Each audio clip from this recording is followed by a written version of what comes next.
In my last drift guide, I showed you how to build an easy drift car for beginners. But that got me thinking, can we use the same idea on something completely ridiculous? So today, we're turning one of the longest cars in Forza Horizon 6 into a drift car. I'm going to use basically the same drift philosophy from my beginner drift build. So I'll quickly show you the important upgrades and tuning settings. If you want the full explanation behind every setting, check out my beginner drift guide. I'll leave it linked below.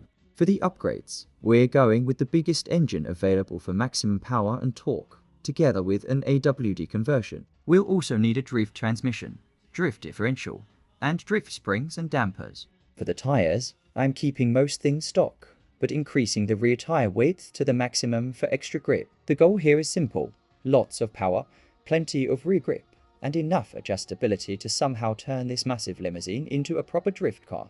Finally, we'll add adjustable aero parts so we can fine-tune the car later. For the custom tuning, we're following the same basic idea as in my beginner drift guide. A softer setup at the front and a much stiffer setup at the rear. We'll also send most of the differential power towards the rear to help this ridiculously long car brake traction and initiate a drift, while setting the rear aero all the way towards cornering for maximum downforce.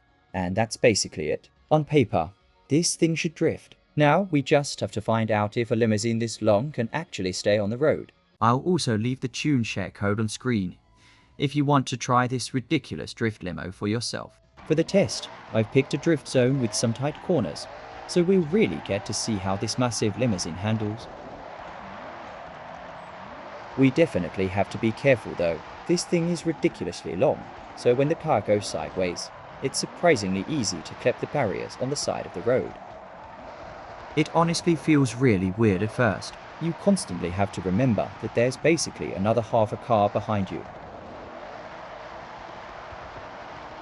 I'm actually surprised. For a limousine, this thing is not bad at drifting at all. Once you get used to the size and start controlling the throttle properly, you can actually link corners pretty smoothly. We're actually getting a pretty decent score here. Seriously, I just set a new personal best with the limousine.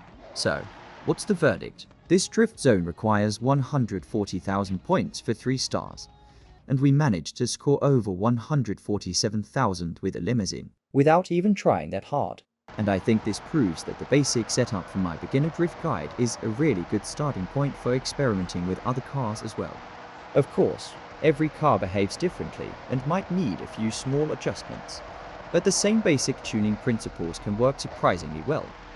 So don't be afraid to experiment. Pick something completely ridiculous, turn it into a drift car, and you might be surprised by the results.